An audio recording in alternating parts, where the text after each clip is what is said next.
think we can go through and have a quick introduction from everybody. So we'll start with my 3 panelists, and then we'll move down the list that I'm looking at here. And we don't want to spend too much time on this, so you only get to tell us what your practice is or what your role is in the arts, followed by where would you hide a virtual Easter egg in the digital world right now. So, for example, I could hide a digital Easter egg in the digital houses that my daughters build in a game called Bloxburg. Or I could hide one behind the Prime Minister in one of her live streams. Or I could hide one on the hand of RuPaul in RuPaul's Drag Race when he says, "Gentlemen, start your engines and may the best woman win." A Netflix feed, which my daughters watch as well. So there you go. And I'm Simon Bowden, and I am a musician, a guitarist, and an advisor on arts and philanthropy related matters. Thank you. Now please welcome Delaney Davidson. Good day, everybody.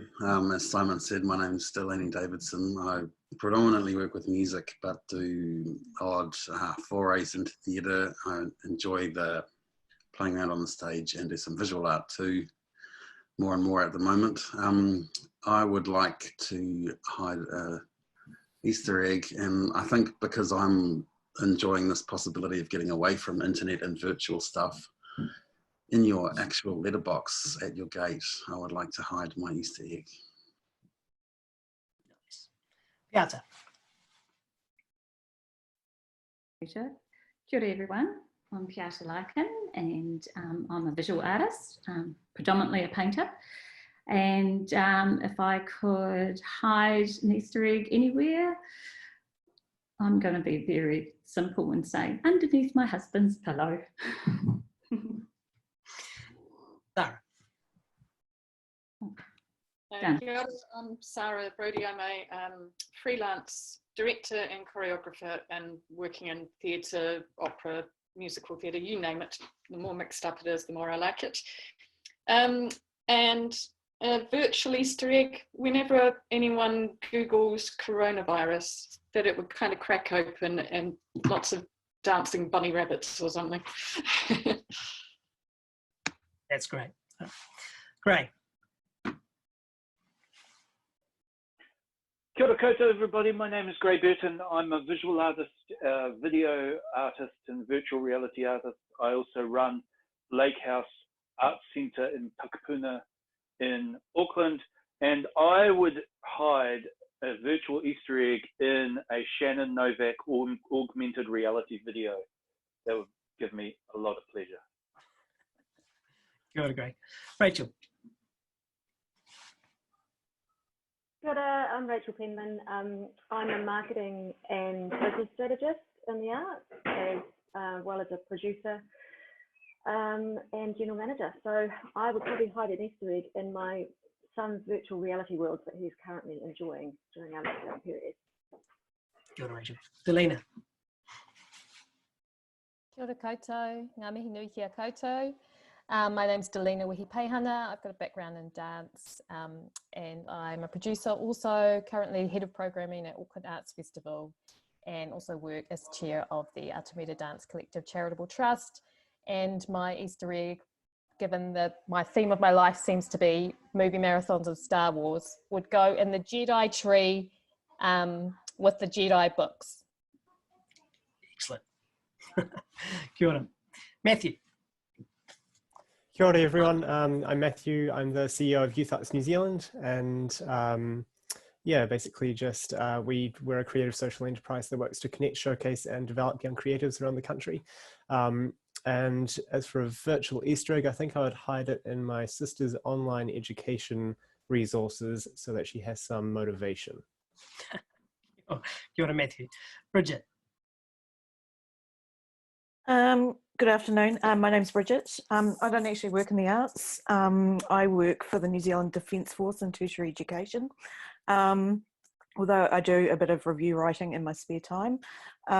If I had a virtual Easter egg, I would probably hide it somewhere in the Defence Force platform so that those who are working over the long weekend could find it. Kia ora, Bridget. And I didn't spot you there earlier. Bridget is also an administrator of the Facebook page that's hosting this event. Kia ora, Bridget. Ella. Kia ora, I'm from Boosted in marketing and communications. I'm also a visual artist on the side doing stipple drawing. I would have to hide an Easter egg in one of the boosted red balls. Excellent. Kia ora, Ella. Square.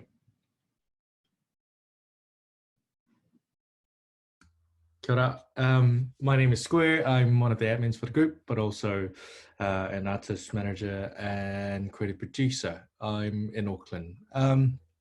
This is a difficult question for me, but probably in the code for my website is where I'd hide my Easter egg. Kia ora, Square. That's great. Simone.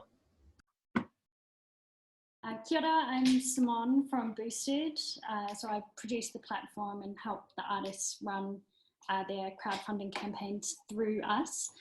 And if I had to hide a digital Easter egg somewhere, it would be in the least watched Netflix movie at the very end to reward the person for watching it. Yeah, kia ora, Simone. Ariane. Kia ora, everybody. Lovely to see all your beautiful faces.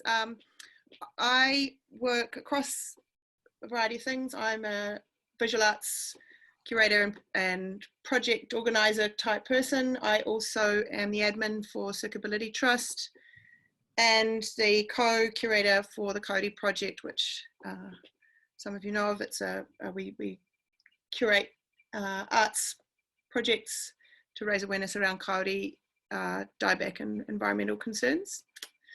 Yeah, and I would get my son to build an Easter egg in Minecraft because that's where he's spending most of his lockdown holidays. In fact, I might actually go and pass him that challenge. Yeah. Kia ora. Thomas.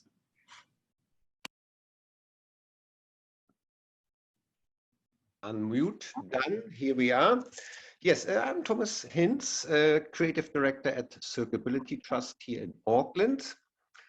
And my Easter egg is probably best placed on the ANZCA, the Aotearoa New Zealand Circus Association's Facebook page, because over Easter we have an industry consultation scheduled, so there's a good chance that quite a few people will find the Easter egg.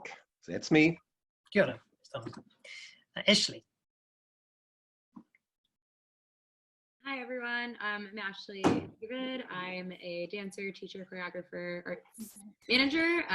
My full-time job, I suppose, is marketing and development manager for the New Zealand Dance Company. If I were to hide my Easter egg right now, I'm currently simultaneously keeping track of Instagram Live contemporary class happening from the company's page. So I would hide it in the garage of Carl and Chrissy, two of our dancers that are currently teaching class. So that's me. Kia ora. Harrison.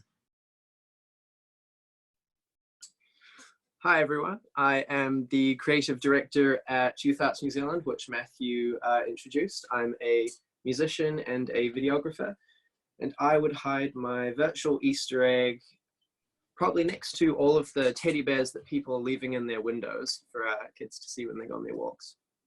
Kia ora. Jill. No, please not me. Hi everybody. My name's Jill. I am nothing to do with virtue and me go not hand in hand. So I'm a newbie here.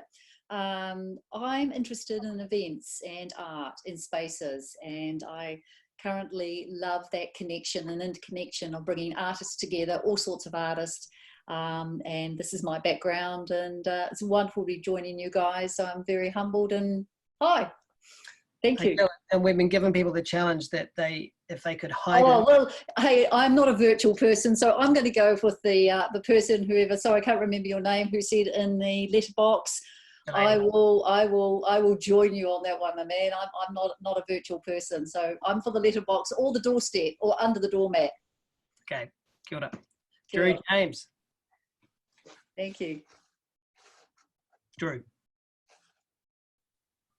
Kia ora, I'm Drew. I'm a festival director and events organizer. Also have been working with PANS and developing tour makers over the years, and currently working on a new festival in Wanganui as part of the opening with the Sargent Gallery, also working with Cuba Duper. I would hide my Easter egg in my daughter's Instagram, where she'd discover it in her flat in London. Kia ora, Drew. Paragon Meta. How are you both? Hey, I'm Jessica Peerless. Hey, and Jonathan Organ. Jonathan Organ. So we are co-directors of Paragon Meta, which is an art services agency in Auckland. We're also co-directors of North Art, which is in Northcote, the community gallery there.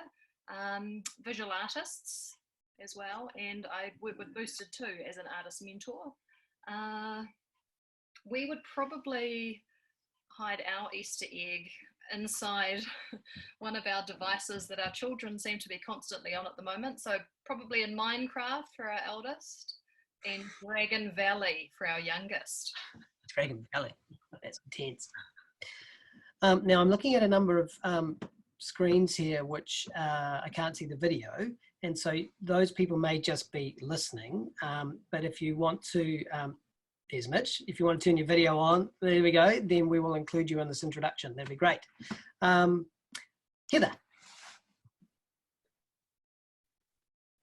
Kia ora, everybody, sorry for being a bit late. I am the Marketing and Audience Development Manager for PANS Toolmakers, and I would hide my Easter egg in the PANS online hui that we're currently running, because they're getting a lot of eyes at the moment, which is really positive, and yeah, so that's good. Okay, do you want to hear that? Steph.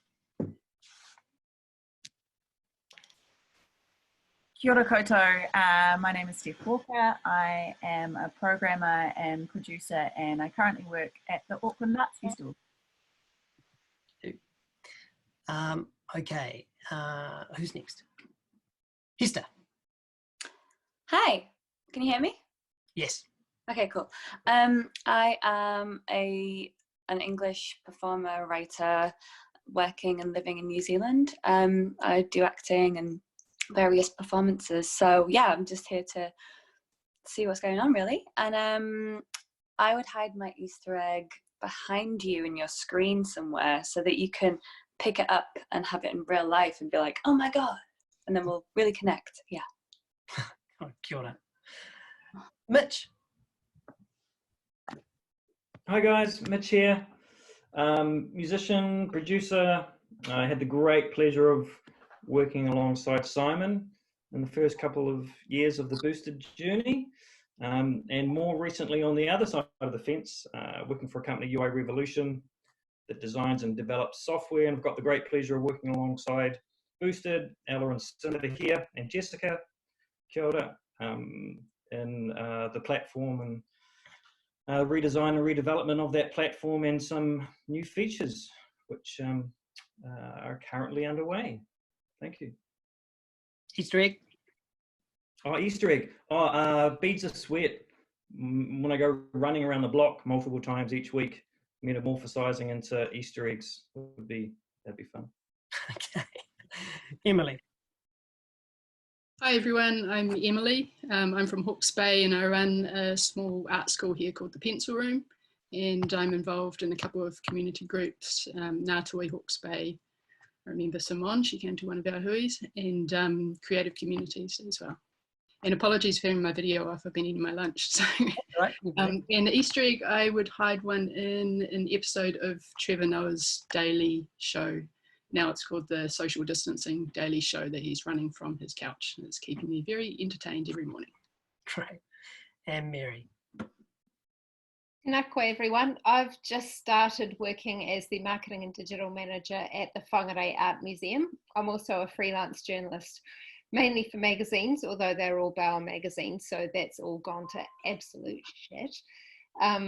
I would hide my virtual Easter egg, like Square, in the code of websites, but every website that sells chocolate in the country. And it's also inspired by Terry Pratchett's novel Going Postal, because in it there was an internet-like system of communication towers called the clacks, and when one of the clacks operators was murdered, all the other operators kept sending his name around the towers, so his name lived on forever. So I just really love that idea.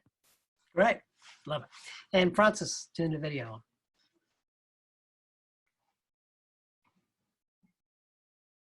You need to turn on your audio, Francis. Sorry, see, technology today, not so good. We're struggling here with our internet, so I'll probably turn the video back off, so apologies for that. But kia ora tātou.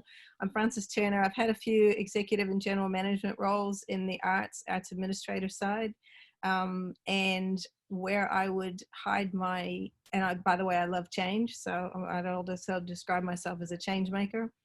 And I would hide an Easter egg in Eleanor Shellstrop's house in The Good Place on Netflix. Great, kia ora. Well, thanks very much, everybody, for those offerings.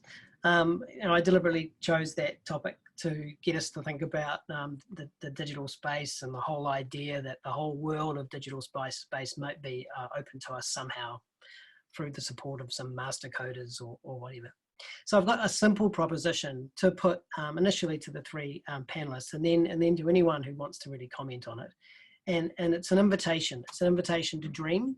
It's an invitation to dream about what could be possible under a couple of scenarios. One scenario is that you have all the resources that you could possibly want to create work with.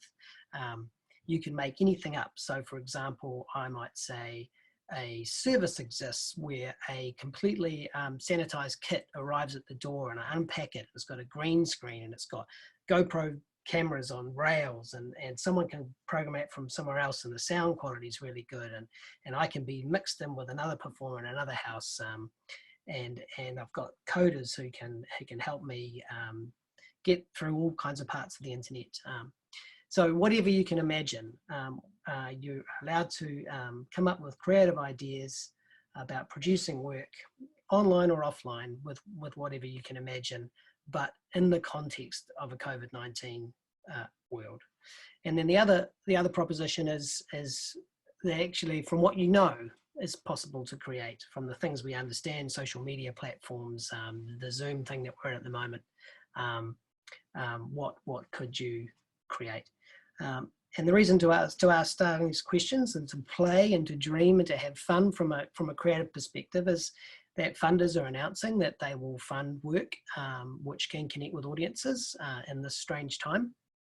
And we haven't yet heard the imagination of creative producers and artists yet as to what that could actually look like. We also want to keep in mind that we hope this time will be obviously temporary. And if it is possible to create new audiences and new ways of expressing practice and connecting with people, that could live on beyond this time as a way of augmenting live, as an alternative to live, etc., which may have some benefits and may not. We also need to keep in mind that we want people to be able to contribute to this work through paying for it or donations, etc., etc. So that's the discussion for today. And I don't think we're going to need any more than one question because it took half of our time to go through and introduce everybody. So perhaps we'll only have sort of one response from each person. But we'll start with Sara. Sure. Well, I was just thinking the big plus of where we are at now is actually an interactive model, because we can get closer to the audiences directly online and have their responses like as we're doing now. There's an immediacy to it. So I've just been reading a brilliant book by a woman called Mina Candice Sharmi called When I Hit You, or A Portrait of a Writer as a Young Wife. A bit of a grim title, but she reimagines her situation through as if it were a film, like we often do when we're going through strange situations ourselves. So, and I just thought, well, if we were to do this online, you know, I could see it on stage and how it could be really interactive, and But if we were to do it online, we could do that directly with people using verbatim experience, form a platform where you could actually interact with the material, and that would be and performers. So that was just something I was brainstorming around with, going, wouldn't that be fantastic that we can directly relate to our audience in a very participatory way through theatre. So, Sara, relate that back to a theatre practice for us. What would we be able to understand that as if it was something that people could come together on? So that you create a theatre space and a live working environment, you'd rehearse online and have a strong structure, but then you'd also have a sort of improvisation element where you're reacting live to suggestions from people, or actually building on the piece itself, so it grew and grew and grew. Yeah, I suppose that's just where I was thinking, well, that's a plus of what we're doing. But the other place my head has been going into is how to get people participating in isolation, but with live performance, and how we might do that. But that's another step on when we're actually let out of our houses a little bit more. So that's something further down the track. Great, thanks. I'm not going to sort of open it up for conversation and response, because if we do that, we won't be able to hear from everyone. But if you do have something that you would like to say or respond, then please do write it in the chat, and then we'll try and come to it. Delaney, what have you been thinking about? Good, everybody. Hey, Simon. Thanks for guiding us through this experience. I guess a lot of things I've been thinking about have been, obviously, we're all heading really heavily into an online experience, which reminds me of The Matrix. And it seems like we're all starting to think this is actually our reality now, you know, people living in Minecraft, and people, I'm watching sometimes 6 hours of stuff a day, you know, so I'm thinking, sometimes I go outside and I look around, and I'm lucky to live in a place I can see hills and water and stuff like that. And it's like a reminder that this world is still there. And with all that in mind, I was thinking, before this all happened, I was looking at doing these immersive, interactive kind of experiences as part of a gallery or even arts festival piece, where you go through an immersive experience. So the first one would be a whole lot of, would have been in an interior space, would have had different corridors you might walk down, situations you would come up to where you would have to somehow pass through these. It might be a tiny door, it might be a growling man on the TV screen, and you have to go really close to go past this thing. So you're overcoming these sort of personal obstacles or fears just to make it through. Obviously nothing's going to kill you or hurt you, but it would be quite confronting. So with all those in mind, and this new virtual possibility with the unlimited potential that could have, I was thinking of a thing that maybe you could subscribe to, where something turns up, you get posted a sanitized book or whatever, and this would have, it would be kind of a part like one of those choose your own adventure things maybe, but it would also be task-based, where you would have to do certain things, you would have to figure out certain stuff. Maybe, I'm not even sure if it wants to be that game oriented, but it would be about an immersive experience that would sometimes be online, would sometimes not be online. There would be aspects of it that would encourage you taking art and participation of art back into your own hands. A while ago, I saw this post online, someone saying, is culture dead? Thinking, if all this live performance disappears and we can't go in groups to experience it, does that mean it's over? And I was thinking about culture like yogurt. It grows in the dark. It grows by itself. It's something we have intrinsically in us anyway. And if we start to try and do those things on a personal level, we start to reinvestigate drawing, we start to reinvestigate writing, we create, you know, wake up in the middle of the night from 3 till 4 in the morning and do some automatic writing. We start to bring these cultural experiences back into our own personal realm instead of looking for them in a spotlight or as something somebody else brings to us. That also might be a really interesting way to move forward, especially as everybody's seeing we're really on the brink of a new way of thinking and a new way of looking at stuff. So with all that in mind, this idea would be, once we get out of the level 4 lockdown, then you could also do things where you could have set up things outside that people could go to and somehow navigate through these experiences as well. Like some weird obstacle course, ghost train, immersive reality experience. You could bring in online things too, where you could have some stuff live, some stuff pre-recorded. It seems like a wide open thing. I guess, yeah, I was thinking about a lot of that as a way to create some new cultural, I don't know what you call it, like not like a wave, but like a rebirth of culture inside people, as opposed to going to somebody else for all that stuff as we do now, you know. Oh, I see.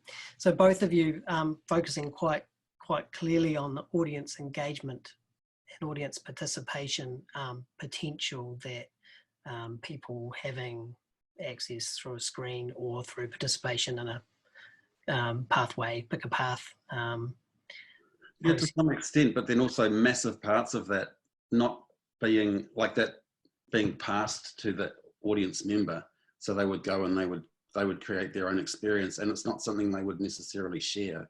It's not something they have to solve to get through to the next thing even. It's just a way to reawaken something in them, a way of viewing their own reactions or their own stuff like that. Kia ora, Delaney. I'm just looking at the chat and I realised I didn't introduce Kane. Kane didn't get to introduce himself. Do you want to say who you are, Kane?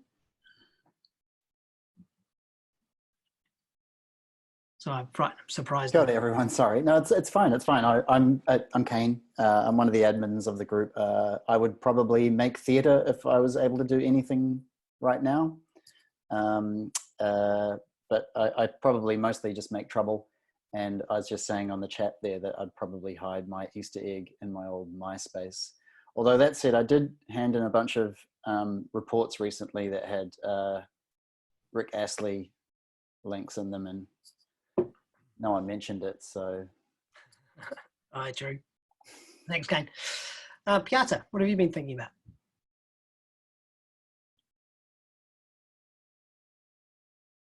Right, kia ora. Can you hear me? Yeah. Yeah, it's interesting for me because I think as a painter, obviously the physical nature of paintings is what makes them so important, you know, in that connection in person. So not being able to have that is really hard. And you know, also in terms of for me, I create and I make. That's what I do. And I'm not a professional speaker, and I'm not a art dealer, and I don't care to be those things. So for me, I suppose there's no difference in what we're going through right now, because for me to survive, I need to create, because I'm a bit of an overthinker. So I create to get, you know, have space in my head. And so for me, I suppose in this situation, it would be how my galleries would deal with this situation in terms of selling my work, because that's not why I create, if that makes sense. So what I'm trying to say is that I create work to survive as a person and emotionally. So as a maker, that's what I do. And I sell my work so I can make more work, and I gift work. So to be able to do those things, I need my galleries to do that. So I'd be really interested in talking to or having a gallery owner on here and asking them the same question. as I said to Si when you asked me if I wanted to be a part of this, I was like, yeah, I don't know if I'm the right artist for this, because I'm, you know, I would never ever change my work to suit online. It's just not in my DNA. I'm a painter, and it's about that physical process. So yeah, I don't know if that helps anyone, but that's who I am and what I do. Peata, how much do you think, how important it is to the visual arts that communities get together? Say, for example, at gallery openings. You know, gallery openings have got a place where people talk, they relax, they engage in the work, but they're part of a community of people. They're there for the work, but they're there for each other as well. Is that an important, you know, that human, and do you think we could possibly ever replace that? Of course, it's really important, because that's the other side of what I do, is that communication side, and that's what I was meaning when I was saying about the physicality of painting. You know, it's having these people come and you're sort of opening up yourself through your paintings, really. And so openings are a great way, even though I don't really go to many, just putting that out there myself, because I find it hard in that sort of social gatherings. I prefer sort of more intimate conversations with people about work. But I think, yeah, in terms of how we do that, I suppose we could have openings, the same sort of things where, say, the gallery owner or whoever is at the gallery or in a studio comes to you've got videoing, you know, the works in the studio. So you're never really getting that physical presence, but then you can sort of have a discussion about works and where you came from, how it was made, anything like that. Any connection of communicating is so important as part of the art world, and I think that's with anything. Would you display your work on Delaney's Ghost Train? Of course. It's great. Great. Oh, thanks, Peata. Okay. So would anyone like to put their hand up? Has someone got, Delaney's got his hand up. Just to continue on your point there with Peata's work on my Ghost Train. Initially, the talk about it was that when I first brought it up as a topic with somebody, I wanted to have parts of it commissioned by artists, and Bill Hammond was an obvious choice for a really quite eerie and alarming, disturbing feature on this Ghost Train. So definitely Peata's work would be welcomed on the Ghost Train too. Just wanted to catch that before we kept going. Kia ora, kia ora. Great, you had your thumb up. Yeah, thanks guys. Thanks for the opportunity to speak. This kind of thing really, really excites me. And so just to kind of address those questions that we had initially, like with our existing resources right now, Lighthouse Arts yesterday launched 11 online classes, interactive classes through Zoom. And in part because we already had enrollments for term 2. And so we really wanted to hold on to that community and give them something to interact with. So we have been rolling it out really fast and quick. And today, for example, we've got the enrollments out, and this afternoon we start training the tutors. So luckily, you know, they're willing to jump on board and go real fast into the new horizon. I'll keep you up to date as to how those are going, but so far in the last 24 hours, we've had a really positive response. People are really keen. They're really keen to be continuing their connections however they can. One thing we have had to do, and I mentioned this the other day in the other hui, is we had to commit to e-learning so that if we are going back into our space, we're taking e-learning back into the space with us. And so that is changing our culture for all time now, for the rest of our future. So for anybody who's considering doing that, creating a platform for being able to do e-learning, build it into your culture from now on. That's my advice. And see how it goes. We're going to make heaps of mistakes, but we're going to try and make the best of it for everybody in our community, you know, and have live and e-learning happening at the same time. So that's my, within the resources, answer to the question. But my absolutely all the resources in the world is, I want to blow minds with that idea and really go out into the stratosphere. So I've been working with virtual reality for a couple of years, and we've been teaching with VR for a couple of years now. We've got a virtual reality club for teenagers who are vastly more inspired and skilled than I can claim to be.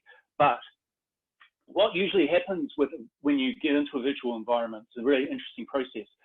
What we've seen with the students is that they start in a three-dimensional space working in a two-dimensional way. So what they're creating with their artworks in a three-dimensional space still ends up being two-dimensional initially. So they might write their name, for example, or they might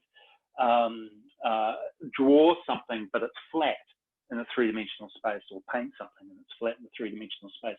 And it takes them a while to get used to the idea of walking around in that space, moving in that space, you actually understanding and incorporating in the same way they do in everyday life, the, not just the X and Y axis, but the Z axis as well. So you're actually using the space, the depth, the height, all of those ideas as well. So after a short time, really short time of orientation, a lot of people get used to the idea of that three-dimensional space and they really incorporate it now. And the VR units you can get, Oculus Quest, for example, the new HTC Vives, they make it so easy because they've cottoned on to that idea that people are used to interacting in a two-dimensional way. So their orientations that they use to introduce people to those machines get them into that space really quickly. So if you're new to that, see what you can do. And if you're introduced to VR, then I recommend you really think about it in three-dimensional ways and really look at depth and space. And we, though, are now starting to talk about the fourth dimension, time. That's the really mind-blowing thing.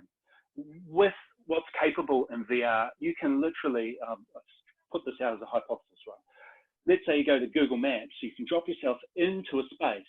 Now, if that space has been recorded three-dimensionally in real time and is continuing to be recorded in real time, then you are able to enter into that space and go through time in that space and see reality in a virtual way through time.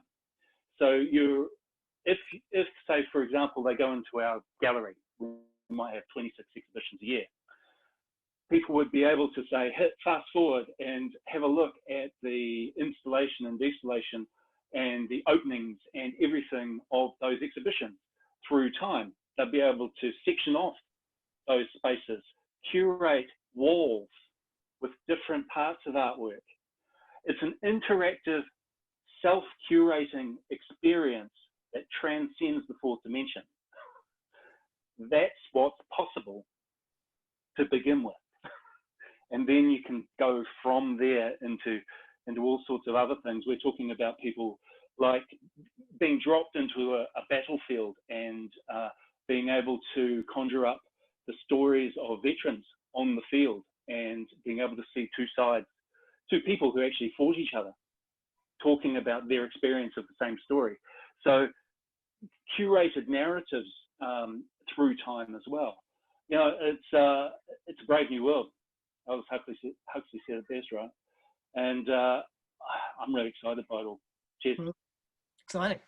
Gee, thanks, Gray. Far out. It's remarkable to think we could be able to go through through time as well as the other things. Is there any dance practitioner here that has been thinking about how dance can have interactions with audiences in this time?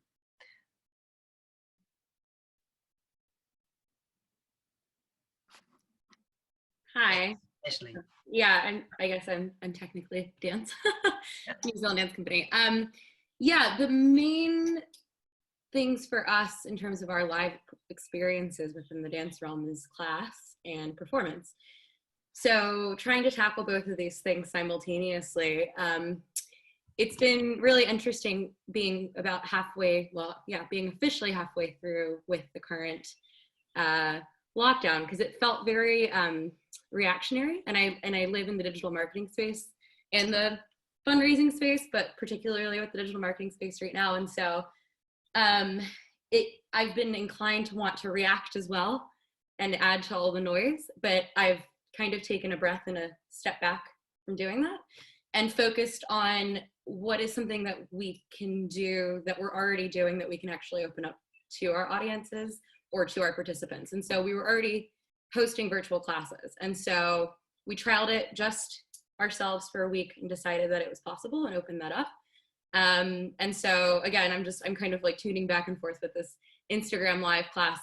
There's some challenges with that. Zoom has been a really great space, of course, you know, as we've all known, where the teachers feel like they can actually still have a bit of interaction with the people behind the screen. And that is a huge part of teaching a dance class. You need to be able to get feedback from the people that you're teaching to. Do you want to do it again? Do you need anything else to get explained? And so I know one of the challenges, we've also done one class on Instagram Live. One of the challenges is you don't get that real-time reaction. You do in the comments, but we've noticed there's a lag.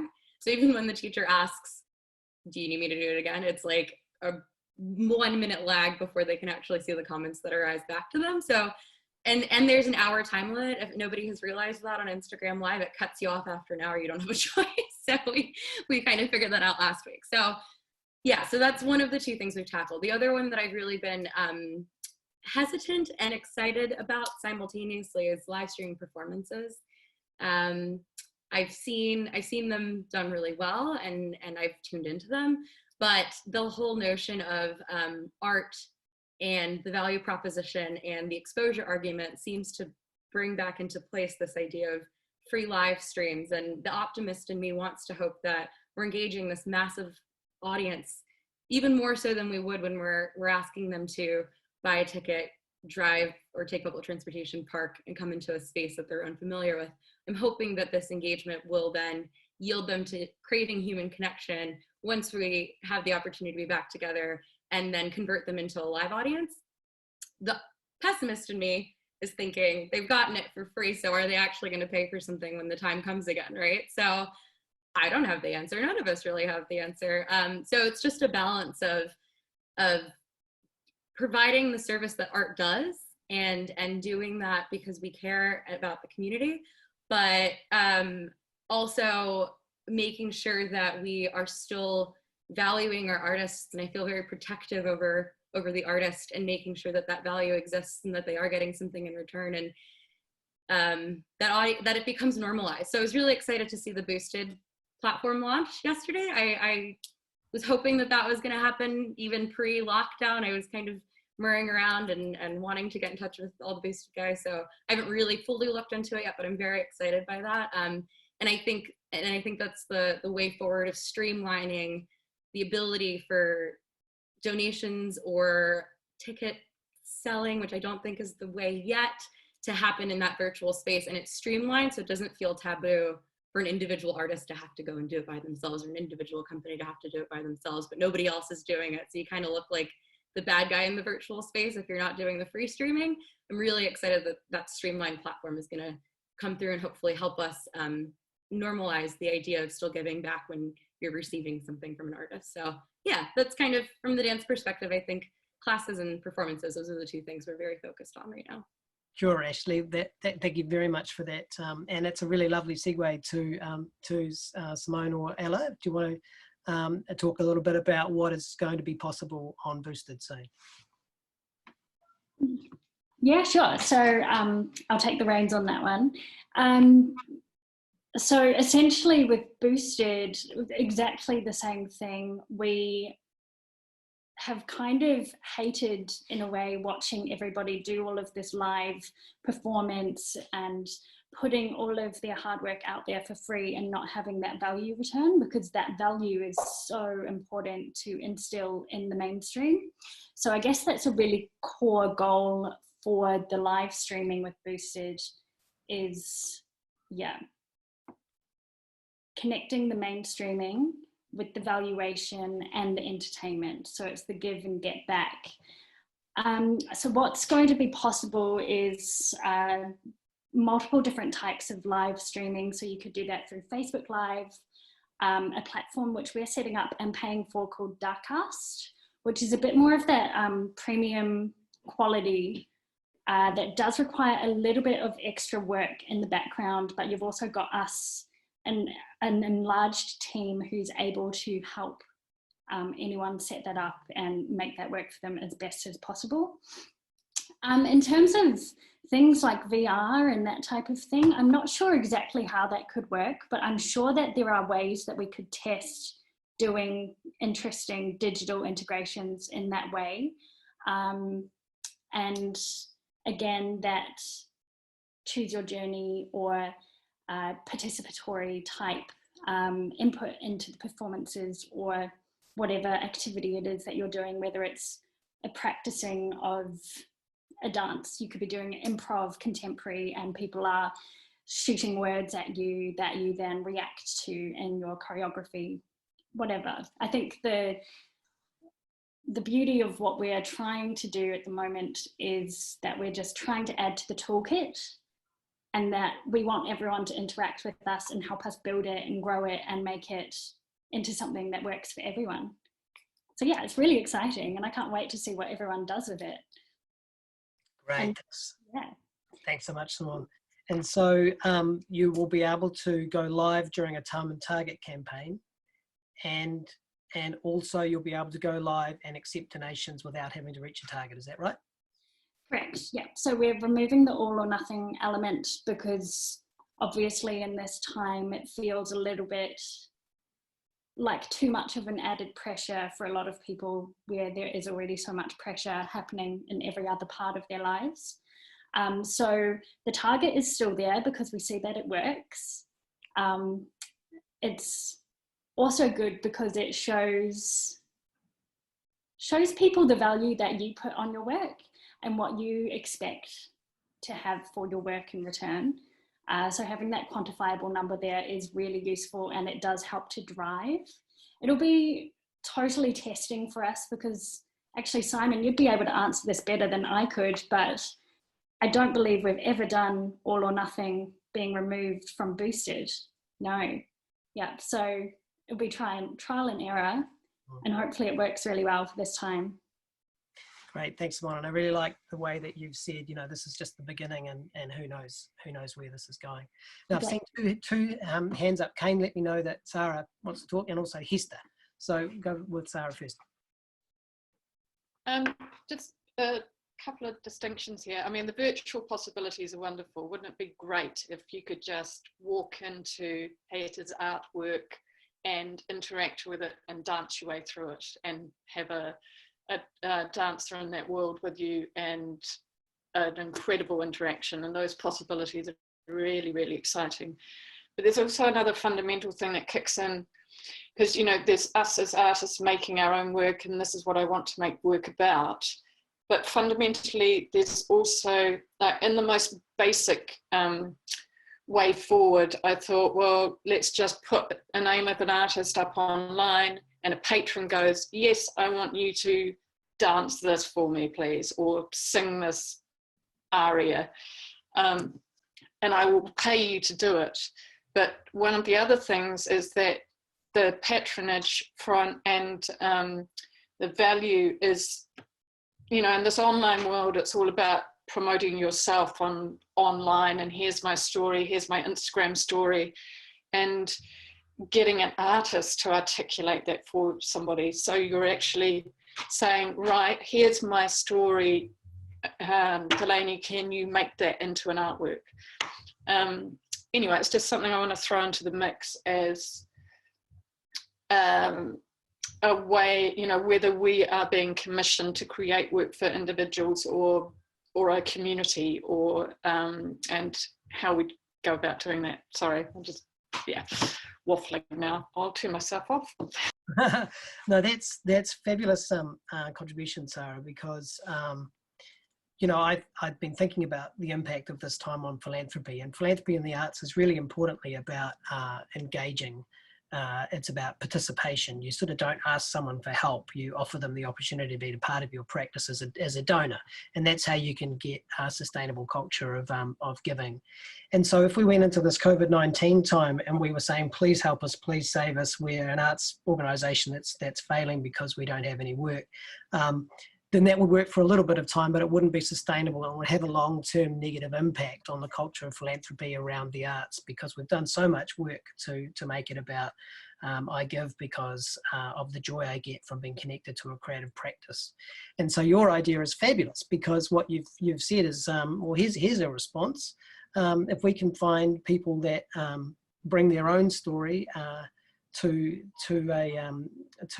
a relationship, and they make a gift or a donation or a purchase of this service, and this person expresses something for them, then that ticks the box of being able to be connected and giving for the joy of being associated and with the arts. So give it for that. Esther, you had your hand up. Hi, yeah, it's kind of still in the realms of what we're talking about, really, and I think what Sarah said is really interesting. It's funny timing, because this morning a theatre in England has put online one of my shows, which is like a solo performance. It was made for a theatre, and it's totally done with my consent, but when we recorded it, it wasn't to be, it wasn't supposed to be seen like that. So I kind of have mixed feelings about it, because it's a theatre thing, and I won't get any money for it, but I am glad it's out there. But I do think, just wanted to say, as an artist, it's like I'm actually not going to see any return from that, other than a kind of, a gladness that probably, I think it was like 200 people were watching, and I'm like, okay, that's cool. But I also don't want it to sort of make people view my work in a way that it wasn't supposed to be seen. It's a funny one. The other thing I'd say is that I think for me as a writer and performer, I don't have the skills to make a visual, I'm not a digital maker, but maybe if there was some kind of sort of a place where, someone could say, I've got these skills, or I've got this, maybe we can put something together that if you're looking for a writer, or, the kind of, it's actually quite similar in a way to what Sarah's saying, I think, in that you could say, well, here's a potential for a story. Do we have someone who can make that? That kind of, so that I don't feel like as an artist, I'm having to take on this whole new, oh my God, now I have to be all of these things at once that I don't necessarily, I'm not, I've got like a certain skill base. It's just that, really. I think they're all really, really interesting points. It's a bit scary, and it's quite exciting, too, to think what might now be made. So that was just it, really. Thank you for listening. Good, Esther. That's a fabulous contribution. A couple of things. One of them is just taking work that was meant for the stage, for example, or and putting it online is not going to be what the creator intended. What we're given here now, as Grace was talking about earlier, an opportunity to work out how to produce new work which is actually made for this environment. But the other thing that really interested me about what you said there is the potential for collaboration. And, and we hear the entrepreneurial sector, for example, and tech sector, talking about creativity in those sectors, and sometimes there's even a pushback. Hey, you artists, creativity isn't just owned by the arts, it's fundamental to everyone. So there seems to me that there's an opportunity here for creative entrepreneurs, technical people to engage with artists, possibly come out the other end with an even stronger practice of their own, to forge some new ways of communicating, some new ways of sharing art practice. So thanks. Is there any other practitioner here that would like to talk about what they think might be possible in an online space or in a time? Kane, good. I've been talking a lot recently about the need for programming planning to happen, like conscious and deliberate programming. The artist process is quite whimsical, and that's great. But at some point we bring an audience into it, and then the whimsy is interfered with somewhat. And I believe that programming is it does two things. The first thing is it is the process by which we engage with a community, the process by which we engage with an audience. We find the audience for the work. And I believe firmly that programming done well is defending the artwork. And what I mean by that, like I had been asked to take a show that I designed for 200 people and put it in a 2,000 seat theatre. Okay, it was possible, but the truth is the art was compromised. And the reason that I agreed to do it was mostly because of money, but probably also because, yeah, man, I want to play to 2,000 people, that's cool. A bit of ego as well. The other example that I might raise, say, you know, you've seen something that's absolutely beautiful in English, and then you see it translated into another language, and it's just a dead duck. It should never have been in that context. It was a bad programming choice. It was a bad intersection with community, and it didn't defend the artwork. So I want to make a plug for people to develop, even if it's a very small P programming plan for their digital life. And I think the first thing that I want to say is, like, it's totes okay if you think about that programming is the process by which you engage with community and defend art. If you get to the point where you go, you know what, online is not my jam, fine. Do your website, like, you know, improve your tech specs for when we come out of lockup. Spend this time on writing a new piece. Then if you are going to be foraying into the online realm, theatre did already make it into the screen, right? It's called film, and it works really beautifully in that format. And so I've seen quite a few things now that are online, right? And the thing, I was like looking around, like, I want to have a wine and talk with someone, you know, and like grab them by the arm and be like, did you see that? Like, I read a really compelling audience tool about understanding people's motivation for participation. And unfortunately for us, most people participate because they want to catch up with their sister, and the sister goes to the theatre, or they want to have dinner with friends, and they're hoping that the art's good, but the art is a facilitator of their social interaction for that evening. We're a little bit second fiddle, sorry, but if we understand that that is the motivation, that's good for us. So the thing about the online format, if it can't facilitate that connection, that dinner, that catching up, then what is it for? And so I think, you know, for me anyway, what I'm looking at now is like, can I actually collaborate with someone in real time in another country? That's cool. Okay, that replaces, for me, the interaction with the audience to a degree. Can I design a set that can exist? It's a digital set, obviously, that can exist here.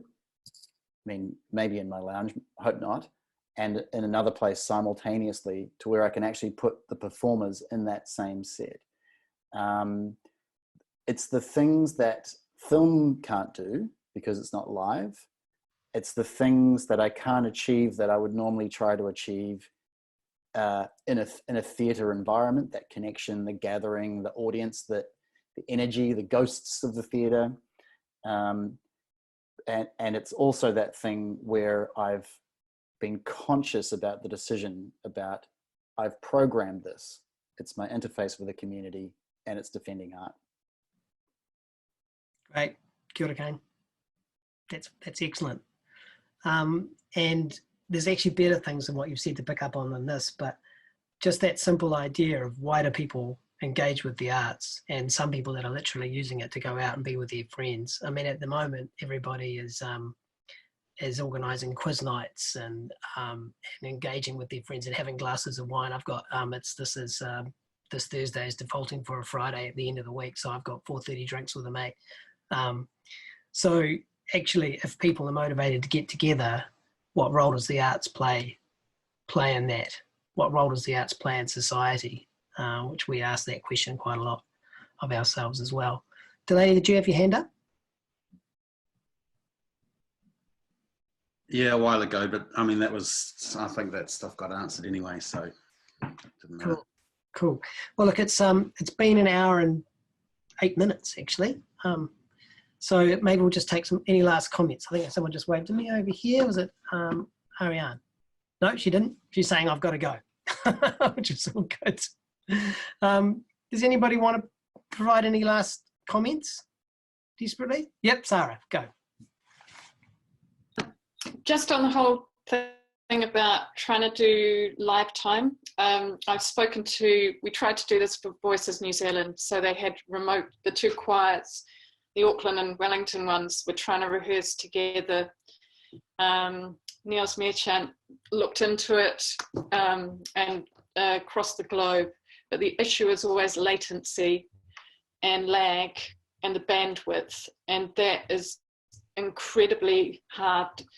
Almost like I've talked to colleagues in the UK about it as well, musicians.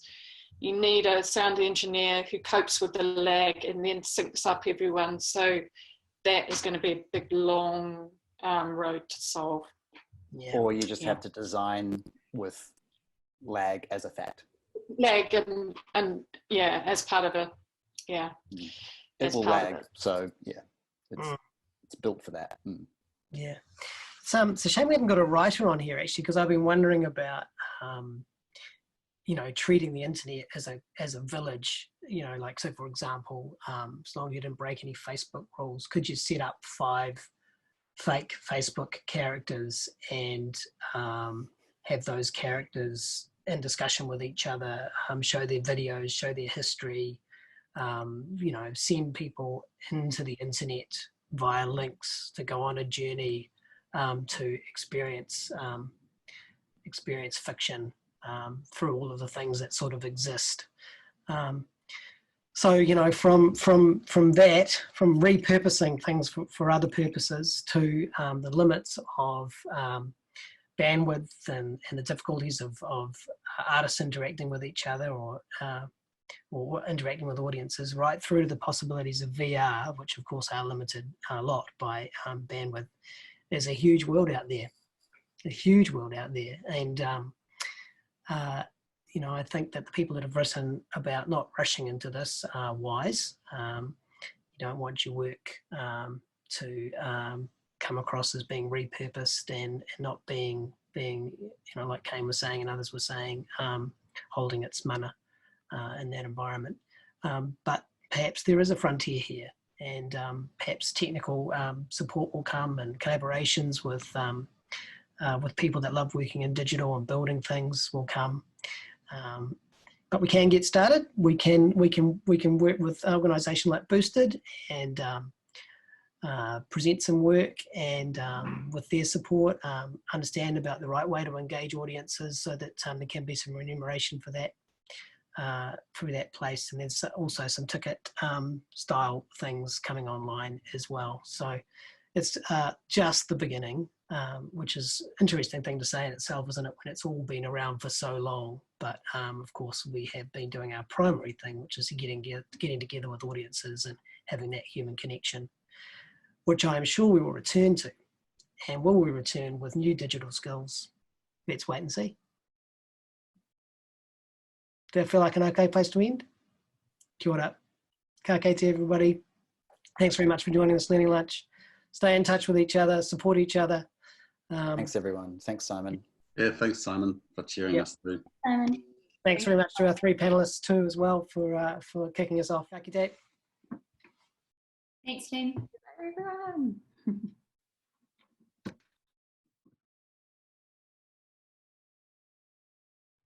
Just to that idea you spoke of, Simon, about the fake Facebook accounts. Why not do it that actors change their profile name while they're doing that role, like an actor does? Right. So that could still be part of their entire stream and their body of work. And it could just be, if you recorded it, when they change their name, then it could be like that. I don't know how it would work. Obviously, with time or things following on, or having some extended life period of over weeks, they would have to change their profile name to that. I don't know where it would go, but it would be interesting to keep their mark there somehow. It's been done. Slightly Isolated Dog did something similar, and we did it with like There's No Tomorrow, which was the piece Eli Kent did, where the performers created online personas, which were their own kind of fake Facebook pages, basically, and got the audience involved in that kind of on-rolling Facebook false reality. Can I just say something? Yeah.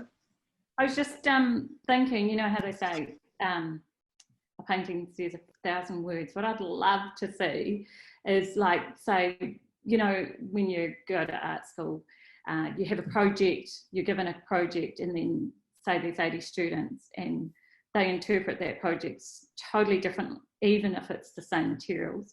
I'd love a sort of project where it's online, which I can handle because it's still making, where, you know, a few words are put out there, and no matter what sort of artist you are, whether it be a dancer or a painter or digital artist, you know, you're given these words and then you create this particular work with whatever you want, whatever you have on hand, and then you come together again and show what you actually created from those, you know, say 3 buzz words or something, and what could be seen from that. So just thinking that sort of thing excites me, just seeing how people interpret.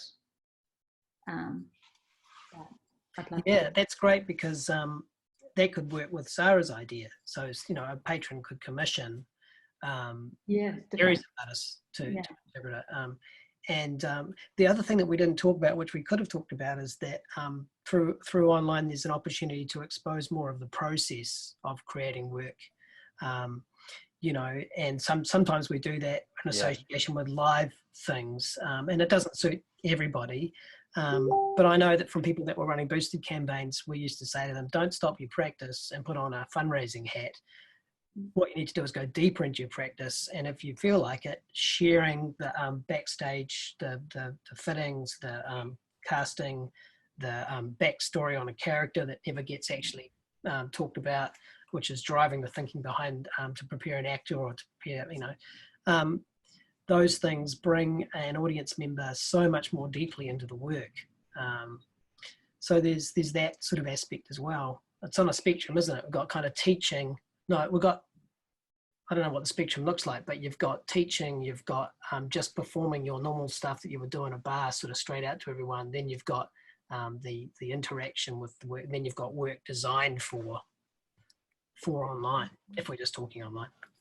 Yeah, I gave someone very, very similar advice the other day, because they were like, oh, I really want to put this online. How do I do it? And I was like, it's just, I don't think it's going to survive on the platform. But I said, you know what would be cool? Like, show us how you made it.